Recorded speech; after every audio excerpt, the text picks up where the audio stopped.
అందరికీ నమస్కారం. ఈరోజు మనం విష్ణు సహస్రనామాల్లో అంతిమ భాగాన్ని పూర్తి చేసే ప్రయత్నం చేద్దాం. ఈ సందర్భంగా సత్సంగం ద్వారా మనకు ఎటువంటి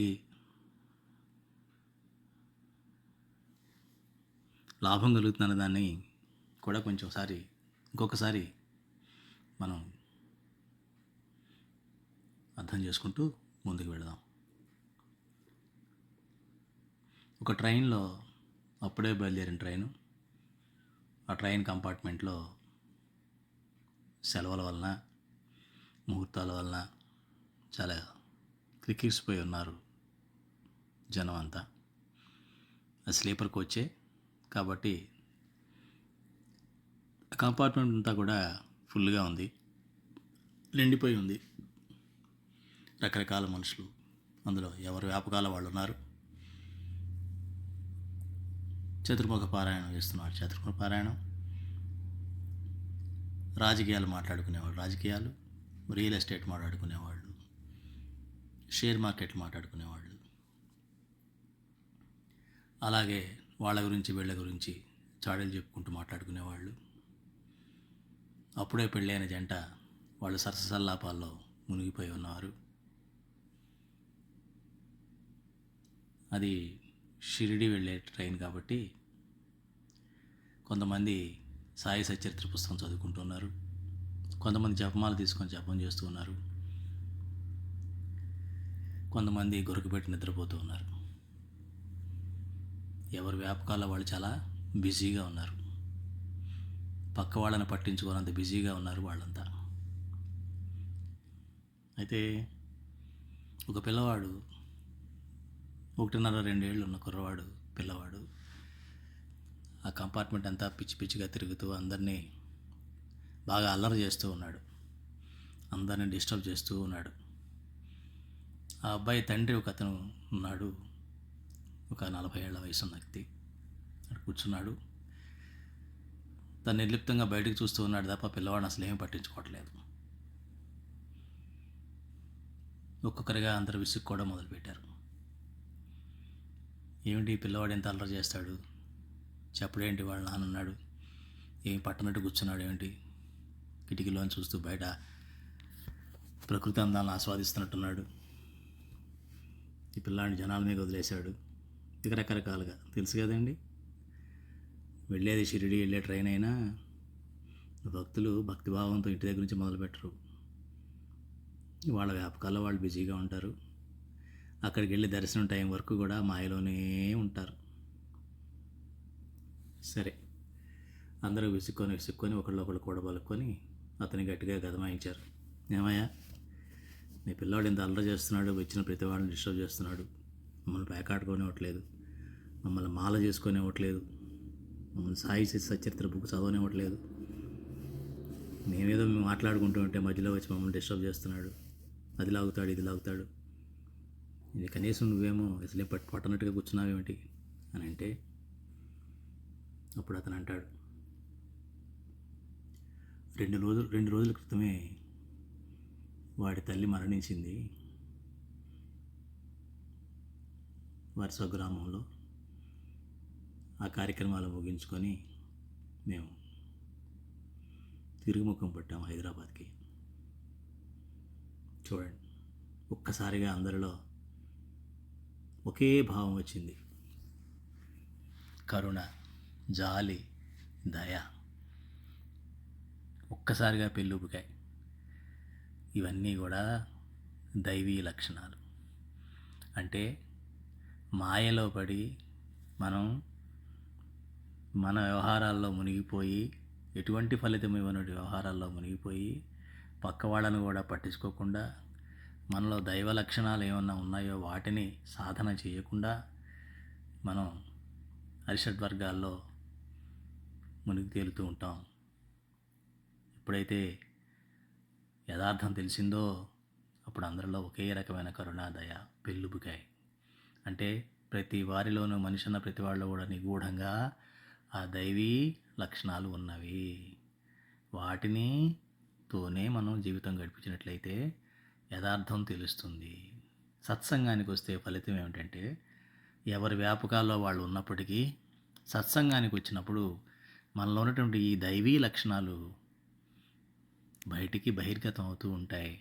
వాటిని జీవితంలో మనం వాటిని కూడా ఆచరించడానికి ఎలా ఆచరించాలి, ఎందుకు ఆచరించాలి, ఏం జరుగుతుంది, మనం ఏ రకంగా మనం ఆ యొక్క సత్వగుణంతో ఉంటూ మనం భగవంతుడి లక్షణాలతో జీవితాన్ని గడపవచ్చు అన్న విషయం మనకి అవగతం అవుతుంది. కాబట్టి సత్సంగం వల్ల ఉన్న ప్రయోజనం అది. కాబట్టి అందరూ ఎవరి వ్యాపకాల్లో వాళ్ళు ఉన్నా కూడా అందరూ ఒకేసారి దయ వచ్చింది వాళ్ళలో. అక్కడి నుంచి వాళ్ళు ఆ పిల్లవాడిని ఆడించడం మొదలుపెట్టారు. చేసిన క్రియ ఒకటే, కానీ భావం ఎప్పుడైతే మారిందో మన ప్రవర్తనలో కూడా మార్పు వచ్చింది. అది పరమాత్మ యొక్క ప్రభావం మనలో ఉంది. దాన్ని మనం వాడుకున్నట్లయితే అదే మనసుకి ఆనందాన్ని, శాంతిని కూడా కలగజేస్తుంది. ఏదైతే దైవీ లక్షణాలు మనం తెలుసుకుంటున్నామో పరమాత్మనే తెలుసుకుంటూ ఉన్నామో, ప్రతి క్షణం మననం చేసుకోవడానికి 1000 నామాలు ఉన్నాయి. 1000 క్షణాలు మనం మననం చేసుకున్నా కూడా ఆ యొక్క పరమాత్మ మనతోనే ఉంటాడు. ఇది మూల సూత్రం. మనం గమనించి ఏ సత్సంగాన్ని కూడా మిస్ అవ్వద్దమ్మా దయచేసి. సత్సంగమే బలము, సత్సంగం మీద ఉత్సాహమే ఆధ్యాత్మికత.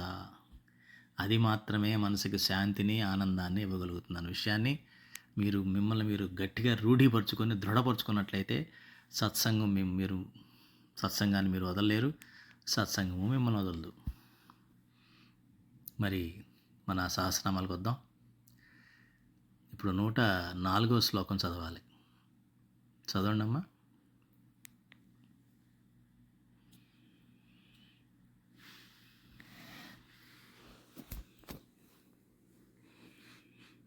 భూర్భువః స్వస్తరుస్తారః సవితా ప్రపితామహః యజ్ఞో యజ్ఞపతిర్యజ్వా యజ్ఞాంగో యజ్ఞవాహనః. 104వ శ్లోకం చదివాం. ఇందులో భావాన్ని మనం తెలుసుకుందాం ఇప్పుడు.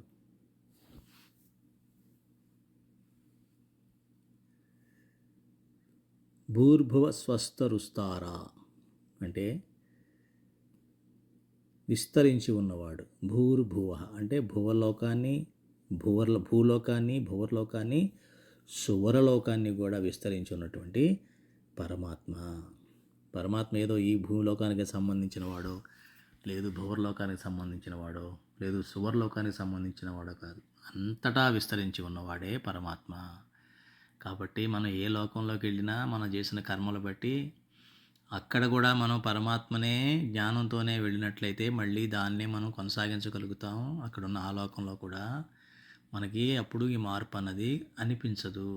మరణం అన్నది దేహాంతర ప్రాప్తి తప్ప, మరణము అంటే ఇది ఫుల్ స్టాప్ లాగా అక్కడికి ఏదో అంతా అయిపోయినట్టుగా అనిపించదు.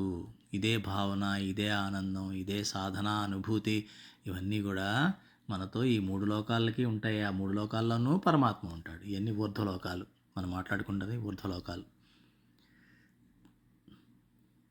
తరా భూర్భువ స్వస్థ రుస్త తరా. తరా అంటే మనల్ని ఈ యొక్క జనన మరణ చక్రాల నుంచి తరింపజేసేవాడు. భగవంతుడా నన్ను తరింపచేయి, నా జన్మను తరింపచేయి అంటూ ఉంటాం. అంటే ఏమిటి? ఈ భవసాగరాన్ని దాటించు. ఈ భవంలో మనకేమిటి? అన్నీ బాధలే. ఈ సాగరం నిండా బాధలే ఉంటాయి. ఈ దాని ఎందుకు కారణం వచ్చింది? భవసాగరం ఎందుకు వచ్చింది? మనకి వెదవలసి వస్తుంది అంటే జనన మరణాల్లో మనం చిక్కుకున్నాం కాబట్టి. ఈ జనన మరణ చక్రం నుంచి మనం బయటికి తప్పించగలిగేవాడు పరమాత్మ మాత్రమే. సవిత అంటే అంతా సృష్టించినవాడు ఆయనే. ప్రపితామహ చూడండి, అంతా సృష్టించినవాడు ఆయనే నామం చాలా చోట్ల చాలా పదాల్లో వచ్చింది. మనకి విష్ణు సహస్రనామంలో చాలా పదాలు మనకి పదే పదే రిపీట్ అవుతూ ఉంటాయి. దాని అర్థం ఏంటంటే ఆ భావనని ఇంకా బలంగా పెంచుకోవడం కోసం మరిచిపోలేని గుణం అన్నమాట అది. ముందు మనం మర్చిపోయామంటే ఇంకా మిగతావన్నీ కూడా అర్థం కావు. ఎందుకంటే తనే అన్ని క్రియేట్ చేసిన వాడు పరమాత్మ అని మనకు ఎప్పుడు తెలుస్తుందో ఇక్కడ కనబడేదంతా కూడా పరమాత్మగా అనిపిస్తుంది. ఈ ఆస్తి అంతా పరమాత్మదే అనిపిస్తుంది. మన ఇంట్లో ఉన్న ప్రతి వస్తువు మనదే కదా అనిపిస్తుంది కదా. అలాగే మన ఇల్లు కాకుండా మొత్తం సకల సృష్టిలో ఉన్నటువంటి ప్రతిదీ కూడా సృష్టించినటువంటి వ్యక్తి పరమాత్మ తత్వం అనే విషయం తెలుసుకొని పరమాత్మ తత్వాన్నే మనం దర్శించే అలవాటు మనకి అవుతుందన్నమాట. కాబట్టి ఇటువంటి నామాలు ఏదైతే ఉంది ఆయనే సర్వకర్త అన్న విషయం మనం ప్రతి క్షణం గుర్తుపెట్టుకోవడం కోసం ఈ నామాన్నే వివిధ నామాలతో ఇదే గుణాన్ని మనం చెప్తూ ఉంటారు. ప్రపితామహ ఇది కూడా చాలాసార్లు మనకు వచ్చింది. ఏమిటి, మనం ఎవరైతే దేవతలు అనుకుంటున్నామో, దేవతలు అంటే ప్రతి బ్రహ్మాండానికి త్రిమూర్తులు ఉంటారు. సృష్టి, స్థితి, లయ ముగ్గురు ఉంటారు. విష్ణు, బ్రహ్మ, శివుడు ప్రతి బ్రహ్మాండానికి ఉంటారు. వాళ్ళే మనకి తల్లిదండ్రులుగా మనం అనుకుంటూ ఉంటాం. చాలామంది శైవులైతేనేమో శివుని అనుకుంటారు, వైష్ణవులు అయితేనేమో విష్ణువుని అనుకుంటారు. ఇట్లా వారిని త్వమేవ మాత త్వమేవ పిత అని చెప్పేసి అనుకుంటూ ఉంటాం. బంధుశ్చ శివభక్తశ్చ అంటూ అనుకుంటాం కదా. శివభక్తులే నా బంధువులని, శివులని అలా అనుకుంటూ ఉంటాం. కానీ వీళ్ళందరికీ కూడా మన తండ్రి ఎవరు, పరమపిత ఎవరు, ఆయన పరమాత్మ. అంటే ఆయన మనకి ప్రపితామహ అవుతాడు. అంటే వీళ్ళు మన తండ్రి అనుకుంటే ఆయన మన తాతగారి కింద అనుకోవాలి. యజ్ఞ అంటే యజ్ఞం అంటే మనకు తెలుసు సాక్రిఫైస్ అంటే యజ్ఞం. యజ్ఞం అంటే త్యాగం చేసేవాడు అంటే ఏంటనమాట. ఎవరైతే యజ్ఞం చేస్తూ ఉంటారో ఆ యజ్ఞం యొక్క ఫలితము ఇచ్చేది ఆయనే. యజ్ఞపతి ఆ యజ్ఞాన్ని రక్షించేది ఆయనే. యజ్వా అంటే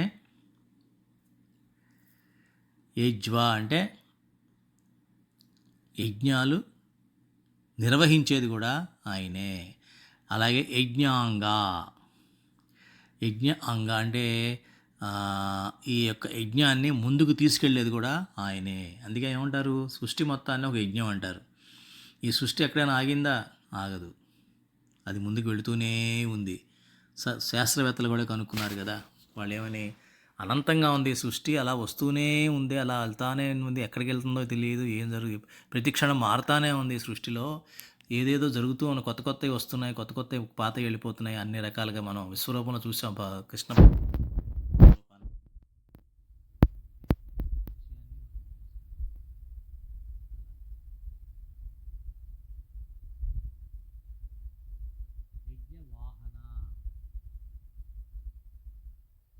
అంగ అంటేనేమో యజ్ఞానికి అంగాలంటే ఏంటి, సాధనం అటువంటి వాడు ఆయనే. అలాగే యజ్ఞ వాహనం కాకుండా యజ్ఞభృత అంటే యజ్ఞాన్ని ముందు తీసుకెళ్ళేవాడు. యజ్ఞభృతు అంటే యజ్ఞాన్ని భర్త అంటే యజ్ఞాన్ని పోషించేవాడు కూడా ఆయనే. అలాగే యజ్ఞకృతు అంటే యజ్ఞాన్ని సృష్టించిన వాడు కూడా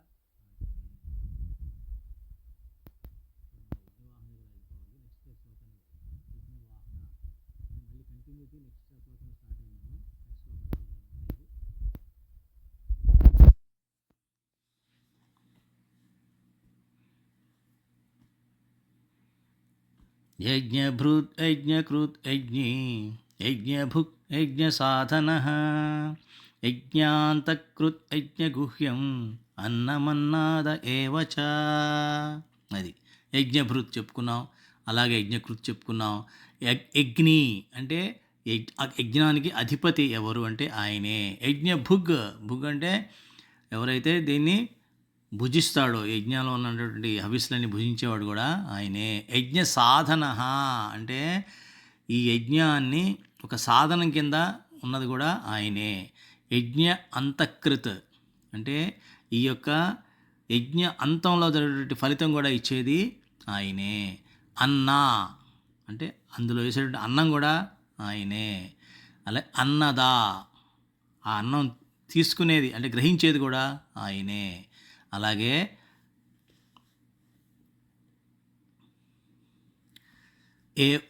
అన్నదా ఏవచ అంటే అన్నం కూడా ఆయనే, అన్నం తినేది కూడా ఆయనే, అంటే గ్రహించేది కూడా ఆయనే. చూడండి, యజ్ఞము అని మనం మాట్లాడామంటే యజ్ఞం ఆయనే, యజ్ఞం చేస్తున్నది ఆయనే, యజ్ఞం జరుగుతున్నప్పుడు దాన్ని ముందుకు తీసుకెళ్ళేది ఆయనే, యజ్ఞంలో మనం ఇచ్చాడు హవిస్సులు తీసుకునేది ఆయనే, హవిస్సు ఆయనే, మళ్ళీ అంటే అన్నం అదే ఆయనే, అది గ్రహించేది కూడా ఆయనే. ఇవన్నీ కూడా ఆయనే అని మనం గ్రహించినప్పుడు యజ్ఞంలో ఉన్న దివ్యత్వం మనకి తెలుస్తుంది. యజ్ఞం అంటే స్థూలంగా చెప్పుకోవాలంటే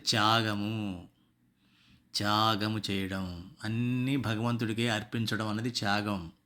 అంతేగాని నాది నాది నాది నేను అన్నది అహం. నాది కాదు, ఇది భగవంతుడిది అని భగవంతుడి పనే చేస్తున్నాను, భగవంతుడి యజ్ఞం చేస్తున్నాను, భగవంతుడి మాటలే వింటున్నాను, భగవంతుడికి అర్పిస్తున్నాను అన్న భావన ఉంటే అది మనకి యజ్ఞం కింద వస్తుందన్నమాట. మనం పంచయజ్ఞాలు మాట్లాడుకున్నాం కదమ్మా, అలాగనమాట. అది తర్వాత శ్లోకం.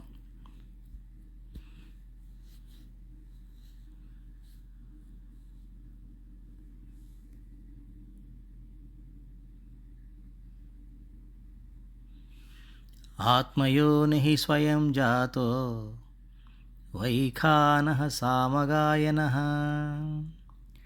దేవకీనందనః స్రష్ట క్షితీశః పాపనాశనః. ఆత్మయోని అంటే ఈ యొక్క సకల జీవరాశులకి పుట్టుకైనవాడు, కారణమైనవాడు ఆయన. స్వయం జాత, తన అన్నిటికీ పుట్టుక కారణం అయినప్పటికీ ఆయన కారణం, పుట్టుక మటుకు ఆయనే కారణం తప్ప ఇంకెవరు కారణం కాదు. స్వయంగా అంటే స్వయంభూ అనమాట. వైఖాన అంటే వరాహ అవతారంలో భూమిని తవ్వినవాడు. అలాగే సామగాయన, సామవేదాన్ని గానం చేసేవాడు ఆయనే. దేవకీనందన అంటే శ్రీకృష్ణుడు మనకి తెలుసు. అంటే ఇక్కడ మళ్ళీ చెప్తున్నాడు అనమాట. ఈ విషయం చాలాసార్లు వచ్చింది. అంటే ఏమిటి, ఇన్ని గుణాలు చెప్తూ ఈ గుణాలు ఉన్నవాడు ఎవరబ్బా మనకు కనిపిస్తాడా అని అనుకుంటూ ఉంటారు ఇంకా. కానీ నీ పక్కనే ఉన్నాడయ్యా దేవకీనందనుడు అన్నాడు. అంతకుముందు ఏం చెప్పారు, మధుసూదనుడు అన్నాడు. అట్లాగా మనం ఒక రాక్షసుని చంపిన వాడి పేర్లు వచ్చాయి. అంటే ఏంటి, వాళ్ళకి చెప్పడం, ఇవన్నీ ఎక్కడో ఎత్తుక్కుంటున్నారేమో, మీ ప్రత్యక్షంగా మీ పక్కనే ఉన్నాడు ఇంకో హింట్ ఇవ్వడం అనమాట. దేవకీనందనుడు కూడా ఆయనే అని. ఆయనకి ఎవరో కాదు, ఎన్ని ఎవరో కాదు, దేవకీనందనుడే అని. సృష్ట అంటే స్రష్ట అంటే సృష్టించినవాడు, ఈ ప్రపంచాన్ని సృష్టించినవాడు. క్షితీశ అంటే ఈ యొక్క అన్ని లోకాలకి కూడా దేవత ఆయనే. అంటే ఈ అన్ని లోకాలు పూజించేది ఆయననే. అలాగే పాపనాశం అంటే పాపనాశన, పాపాలని అంతమొందించేది కూడా, నాశనం చేసేది కూడా ఆయనే. కాబట్టి పాపాలను నాశనం చేసుకోవాలంటే మనకి ఏదన్నా పాపాలని మనం పాపం చేశానేమో అన్న భావన మనలో వచ్చిందంటే ఆ పాపం తొలగించగలిగేది పరమాత్మ తప్ప ఇంకెవ్వరి వల్ల సాధ్యం కాదు. ఎలాంటిదంటే ఉరిశిక్ష వేసిన తర్వాత ఆ ఉరిశిక్షను మనకి తప్పించాలంటే ఒకడు రాష్ట్రపతి ఒకడే, ప్రెసిడెంట్ ఒకడికి అధికారం ఉంది, ఇంకెవరికీ లేదు. అదే రకంగా పరమాత్మకు తప్ప ఇంకెవరికి మన పాపాలను తొలగించేది లేదు. కాబట్టి మనం సత్సంగం ద్వారా పరమాత్మకు దగ్గరగా ఉన్నట్లయితే, గురువు ద్వారా మనం తప్పకుండా మన పాపాలన్నీ ఒకటొకటి ఏమిటి భస్మం అయిపోతాయి. సంచిత కర్మలన్నీ కూడా ముందు భస్మం అయిపోతాయి. గొడవనంతా ఒక్కసారి అగ్గిపుల్లు వేస్తే కాలిపోయినట్టు కాలిపోతాయి. ఇది మీకు అనుభూతి తెలుస్తుంది. ముందుకెళ్ళే కొద్దీ జీవితంలో వచ్చే మార్పులు బట్టి, జీవితంలో మనకు వచ్చే అనుభూతి బట్టి, మనకు వచ్చే పశ్చాత్తాపాన్ని బట్టి, జరిగిన వాటి గురించి. ఈ పశ్చాత్తాపం వస్తుందంటేనే పాపాన్ని ముందు మనం గ్రహించినట్లు లెక్క, అది పాపం అని తెలుసుకున్నట్లు లెక్క. ఎప్పుడైతే పాపం అని తెలుసుకున్నామో పశ్చాత్తాపడి పరమాత్మను శరణ పెడతాం. ఎప్పుడైతే పరమాత్మ శరణ పెడతామో ఆటోమేటిక్గా ఆయన తీసేస్తాడు, ఇంకేం ఆలోచించడు. అప్పుడు ఎందుకు చేసావు అలాగా, మళ్ళీ చెప్పు నాకు, అలా ఇది చేయకూడదు కదా, ఇలా చేయకూడదు అని క్లాస్ తీసుకోడు ఆయన. నీకు అర్థమైంది, నువ్వు చేసింది పాపం అన్న విషయం నీకు తెలిసింది. మనకు అర్థమైపోయింది మనం పాపం చేశామని.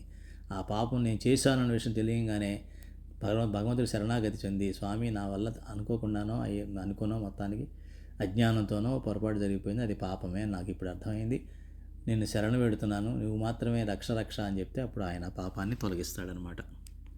అది మనం గ్రహించాల్సింది. ఇన్ని నిగూఢార్థాలు ఉన్నాయమ్మా. వీటిని కనుక మనం ప్రతి నామాన్ని కనుక మనం చూసుకున్నట్లయితే.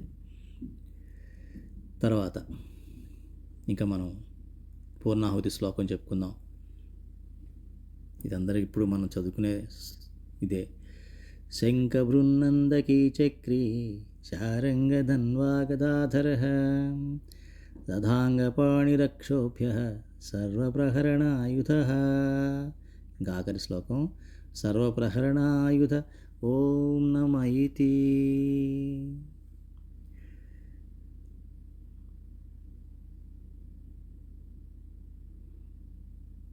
ఇది ఎలాగో మనకి అర్థం తెలుసు కాబట్టి ఇక్కడికి మనం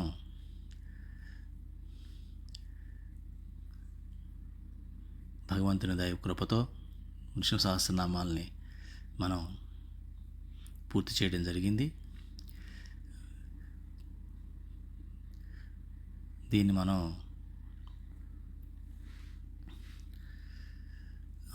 ఇంకా ఒక 2 విషయాలు చెప్పుకొని మనం పూర్ణాహుతి చేద్దాం.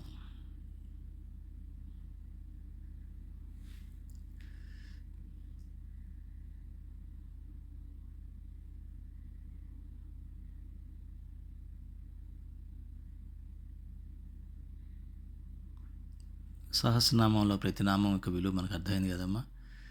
ఆ నామాల్ని మనం పదే పదే అంటే ఏం చెప్తారంటే నిద్రలో కూడా ఆ నామాలు గుర్తుకొచ్చేటువంటి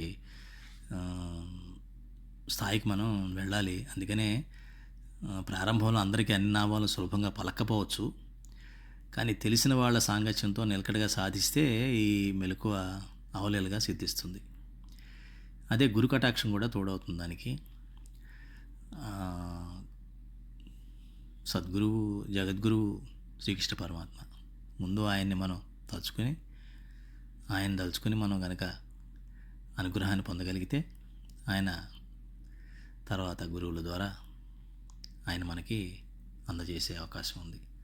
అలాగే సకల ధర్మ సర్వస్వమై సకల లోకాలను పాలించే మహాతత్వమే సహస్రనామంలో ఉన్నటువంటి ఆరాధ్య దైవం.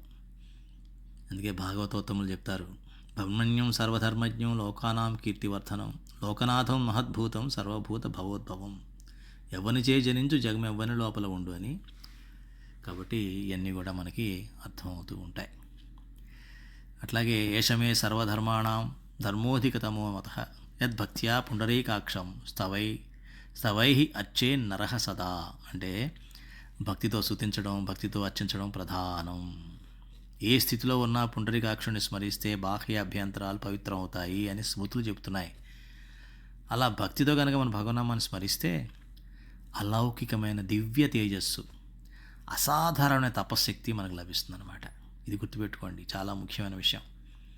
ఈ సహస్రనామాల్లో ప్రతిపాద్యమైన పరతత్వమే పరబ్రహ్మతత్వం. దానిని మించిన తత్వం మరొకటి లేదు. పరమం యో మహత్తేజ పరమం యో మహత్తప పరమం యో మహద్బ్రహ్మ పరమం యః పరాయణం.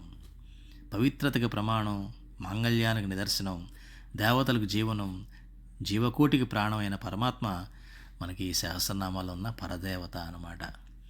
అందుకనే పవిత్రాణం పవిత్రం యో మంగళానాం చ మంగళం దైవతం దేవతానాం చ భూతానాం యో వ్యయ పిత. అంటే సకల జీవకోటి నశించిన జీవనదాత అయిన జగత్పతి అక్షయ రూపుడై, అంటే క్షయం కాకుండా ఉంటాడు. సృష్టి ఆదిని సచరాచర జగత్తును అతని నుండే ఉదయిస్తుందన్న విషయం మనకి తెలుసుకోవాలి. అందుకని యత సర్వాణి భూతాని భవంత్యాది యుగాగమే యస్మిశ్చ ప్రళయం యాంతి పునరేవ యుగక్షయే.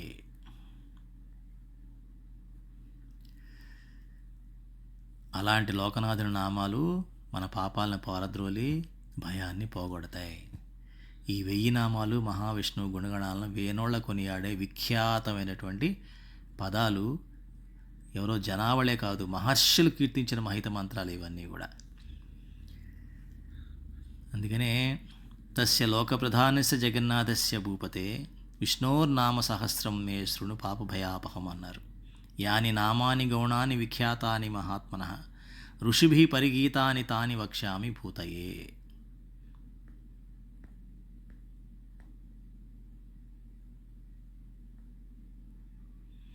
కొన్ని చోట్ల కొన్ని నామాలు మాటిమాటికి వస్తూ ఉంటాయి. వచ్చిన వాటిని మీరు అండర్లైన్ చేసుకొని, అది మనకి పూర్తి అంటే ఇంపార్టెంట్ నామాలు అనుకోండి. వాటిని ఎప్పుడు మర్చిపోవడానికి వీల్లేదు. మిగతా వాటిని దానికి అనుబంధంగా మనం స్వీకరించాలన్నమాట. అది గుర్తుపెట్టుకోండి. అందుకనే సాత్విక భావంతో ఉండాలి. నిర్మలమైన మనసుతో, శుద్ధమైన వాక్కుతో, త్రికరణ శుద్ధి అంటే మనస వాచ కర్మణ త్రికరణ శుద్ధిగా సహస్రనామ సంస్మరణ చేస్తే క్రమంగా మనకి ఆ పరమాత్మ అనుగ్రహం లభిస్తుంది. సహస్రనామ సంకీర్తన చేసిన తర్వాత భీష్ముడు చివరికి ధర్మరాజుకి ఒక ధ్యాన శ్లోకం చెప్తాడు. దానిలో శివకేశవ నామరూపాలు చక్కగా గోచరిస్తాయి మనకి. సహస్రనామాయ నమశివాయ సహస్ర రూపాయ జనార్దనాయ అని. అంటే సహస్రనామ స్తోత్రంగా స్తుతించినా, అక్షతలతో అర్చించినా, మానసికంగా జపించినా, కనీసం ఇతరులు చదువుతూ ఉంటే విన్నా కూడా అలౌకికమైన ఆనందం మనకి లభిస్తుంది. ఇది మనందరికీ అనుభవమే. ప్రతి వారం చదువుతుంటాం, ప్రతి ఏకాదశిలో కూడా చదువుతుంటాం. కాబట్టి ఈ అలౌకిక ఆనందానికి మనకి పునాది పైన చెప్పినట్టుగా, భీష్ముడు చెప్పినట్టుగా సాత్విక భావంతో, నిర్మలమైన మనస్సుతో, శుద్ధమైన వాక్కుతో, త్రికరణ శుద్ధిగా సహస్రనామ సంస్మరణ చేసినప్పుడు ఆ అలౌకికమైన ఆనందం మన సొంతం అవుతుంది. అట్లాగే దీనివల్ల మనకు ఇంకొంచెం లాభాలు ఏమిటి అంటే వాక్ శుద్ధి వస్తుంది, చిత్తశుద్ధి అవుతుంది, బాహ్య శుద్ధి కూడా మనకి సిద్ధిస్తాయి. కాబట్టి నమోస్త్వనంతాయ సహస్రమూర్తయే సహస్రపాదాక్షి శిరోరువాహవే సహస్రనామ్నే పురుషాయ శాశ్వతే సహస్రకోటి యుగధారిణే నమః. ఓం శాంతి శాంతి శాంతి.